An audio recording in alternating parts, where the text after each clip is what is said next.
IAS की तैयारी कर रहे मेरे dear friends and my dear family, एक बिहारी सब पे भारी परिवार में यूपीएससी सिविल सर्विस एग्जामिनेशन के honest and successful exam based preparation के लिए जो हमने मैराथन क्लास शुरू की है, उनके इकोनॉमिक्स क्लास में मैं आपका वेलकम करता हूँ।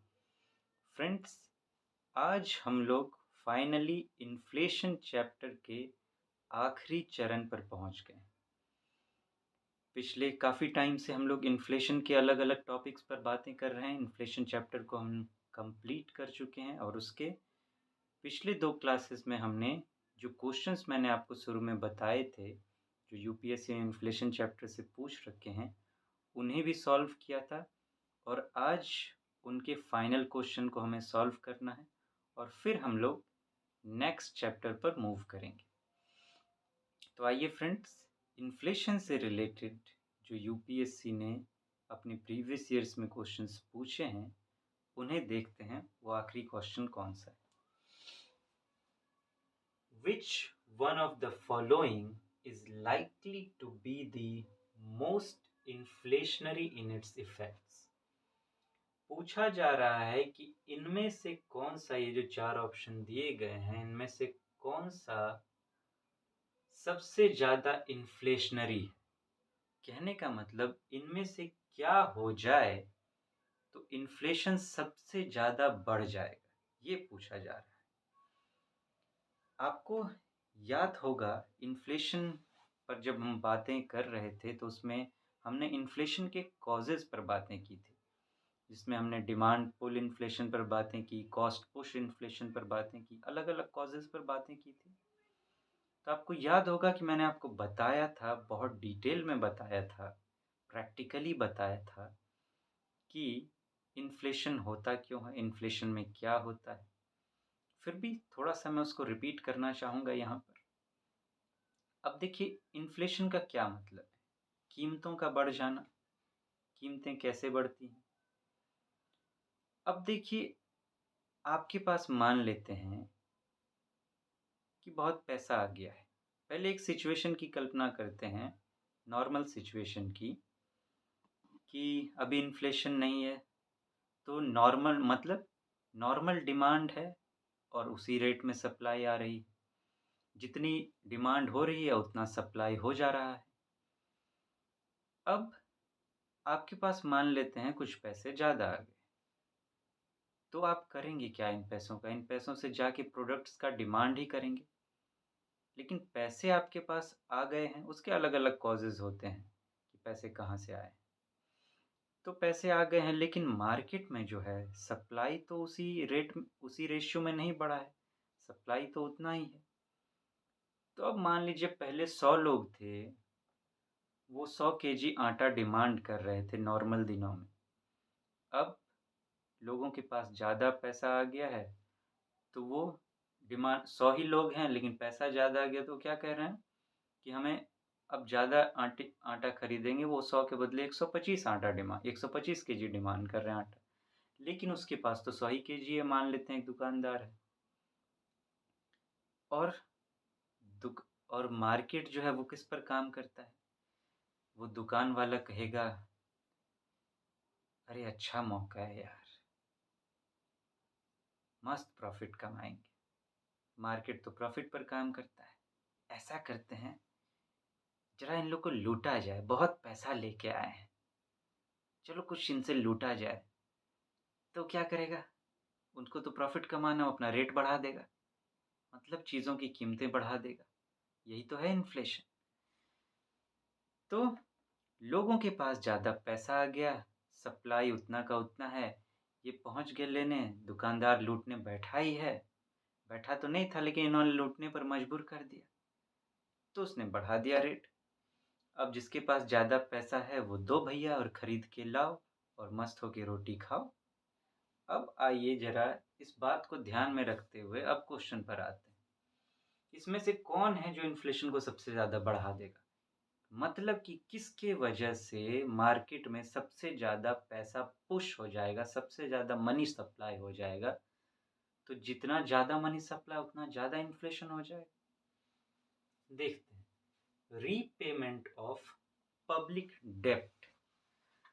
मतलब कि मान लेते हैं गवर्नमेंट ने लोगों से कर्ज ले रखा था, पब्लिक से डेब्ट ले रखा था, पैसा ले रखा था। अब उन्होंने उसका पेमेंट कर दिया है, लौटा दिया है उन्हें पैसा। तो अब देखिए कि लोगों से उन्होंने एक टाइम पर पैसा लिया था, लोगों के पास था पैसा, अब वहाँ से निकल के सरकार के पास आ गई। सरकार उसको खर्च कर रही।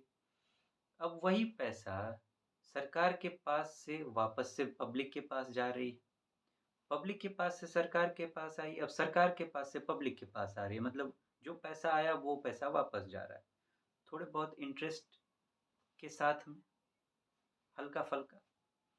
वो भी इंटरेस्ट अगर वो देंगे, तो वो जो इंटरेस्ट का पैसा होगा उस समय कहीं न कहीं मार्केट में होगा, वहीं से उसको उनको ला के देंगे। तो जैसे आया वैसे गया, थोड़ा बहुत फ़र्क। तो कुछ ज़्यादा पैसा तो क्रिएट होते हुए नहीं दिखाई दे रहा है कि बहुत ज़्यादा मनी सप्लाई पुश हो गया है, बस एक जगह से निकल के दूसरे जगह जा रहा है। अब ज़रा दूसरा ऑप्शन देखते हैं। Borrowing from the public to finance a budget deficit. अब सरकार के पास बजट कम है, उनको पैसे की ज़रूरत है, तो उन्होंने पब्लिक से उधार लिया, बोरो किया पब्लिक से कि हमें जो डेफिसिट हो रही है, उसको हम घटाएँगे, कम करेंगे। तो पब्लिक से आपने पैसा ले लिया और आप खर्च कर रहे हैं। तो बात तो वही फिर से हो गई। एक जगह से पैसे निकल के दूसरे जगह आए हैं, दूसरा लोग खर्च कर रहा है। पब्लिक से निकल के सरकार के पास आ गई, अब सरकार खर्च करेगी। वही पैसा पब्लिक के पास होता तो पब्लिक खर्च कर लेती। अब ज़रा तीसरा देखें, borrowing from the banks to finance a budget deficit. अब बैंक से निकाल के सरकार खर्च कर रही है। अगर बैंक के पास होता तो बैंक किसी और को उधार देती, कोई और खर्च कर लेता, तो किसी और को ना देके उन्होंने सरकार को दे दिया, तो सरकार खर्च कर रही है। बात तो वही हो रही है, दूसरे जगह ना खर्च करके इस जगह खर्च हो रहा है। तो इसमें भी ऐसा तो कुछ लग नहीं रहा है कि एक्स्ट्रा कुछ मनी आ रहा है बाहर। बैंक में जो डिपॉजिट मनी होती है वो भी मनी सप्लाई का ही एक पार्ट है। कोई ऐसा तो है नहीं कि जो बैंक में पैसा पड़ा हुआ है वो पड़ा हुआ रहता है, बैंक तो कर्ज देती रहती है। अब जरा लास्ट वाला देखते हैं, creation of new money to finance a budget deficit. यहाँ क्या बात हो रही है कि नए मनी को क्रिएट करना है बजट डेफिसिट को फाइनेंस करने के लिए। नया मनी बनाना मतलब पहले से जो है मार्केट में या पहले से जो पैसा है उसको इधर-उधर नहीं कर रहे हैं। जो है वो तो है ही, ऊपर से उसके ऊपर से नया पैसा छाप रहे हैं। आप जानते हैं आरबीआई के पास मिंटिंग पावर है, वो करेंसी मिंट करती है, करेंसी छापती है। तो पहले की सिचुएशन क्या थी? 100 रुपए थे, इधर, इधर से उधर गए, फिर उधर या फिर उधर से इधर आ रहे हैं। अब क्या हो रहा है? 100 रुपया था, अब ऊपर से और छप रहा है। तो पहले 100 इधर से उधर हो रहे थे, अब ऊपर से और छप गया, मान लेते हैं 10 रुपया और छप गया तो 110 मार्केट में आ गए। मतलब ज़्यादा सबसे ज़्यादा मनी सप्लाई इन चारों में बात करें, तो आपको क्या लगता है किससे हो रहा है? ऑब्वियस सी बात है, सब में पैसा इधर से उधर हो रहा है, लेकिन इसमें जो है वो तो है ही, साथ में ऊपर से और आ रहा है। तो कहना नहीं पड़ेगा मुझे कि इन्फ्लेशन सबसे ज़्यादा कौन क्रिएट करेगा, मनी सप्लाई मार्केट में सबसे ज़्यादा कौन पुश करेगा। तो हमारा आंसर भी बिल्कुल क्लियर है। तो इस तरीके से आपको कॉन्सेप्ट्स को समझना है फ्रेंड्स, कि जब आप एग्ज़ाम में सॉल्व कर रहे हैं, तो प्रैक्टिकली चीज़ों को सोच पाएँ। कितनी चीज़ों को आप याद रखेंगे और वैसे भी यूपीएससी जो क्वेश्चन सेट करेगा ना, वो बुक्स में लिखी हुई स्टेटमेंट्स आपको मिलेंगी। वो अपने तरीके से अप्लाइड पार्ट, प्रैक्टिकल पार्ट पूछता है। तो वो आपको अपने दिमाग से सोचना पड़ेगा, सोचने की आदत डालनी पड़ेगी, चीज़ों को समझना ही इस तरीके से पड़ेगा कि आप जो सामने देखें उसको उस पर अप्लाई कर सकें। जैसे हमने क्या क्या सोचा कि जिस वजह से भी मार्केट में मनी सप्लाई सबसे ज़्यादा होगी, वो सबसे ज़्यादा इन्फ्लेशन क्रिएट करेगा।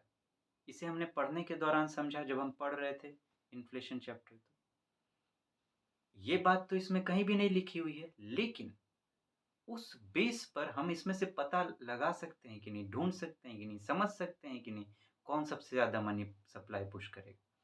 अगर आप इन स्टेटमेंट्स को बुक में ढूँढने जाओगे तो आपको लगता है ये स्टेटमेंट्स आपको मिलेंगे?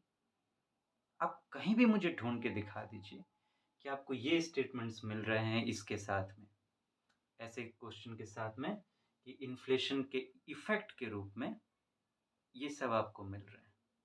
किससे ज़्यादा सबसे ज़्यादा इन्फ्लेशन होगा, वो कहीं भी आपको बुक में अगर ये स्टेटमेंट मिले तो नहीं मिलेंगे।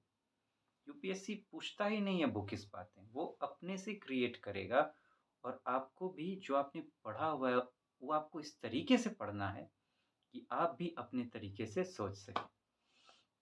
तो फ्रेंड्स यहीं हमारा इन्फ्लेशन चैप्टर खत्म होता है। खत्म नहीं कहना चाहिए, उसका समापन होता है। अब एक नए चैप्टर का शुभारंभ करेंगे हम लोग। तो फिर मिलते हैं फ्रेंड्स, तब तक आप अपना ध्यान रखें। Take so very good care of yourself. See you soon. Thank you so much. Have a nice day.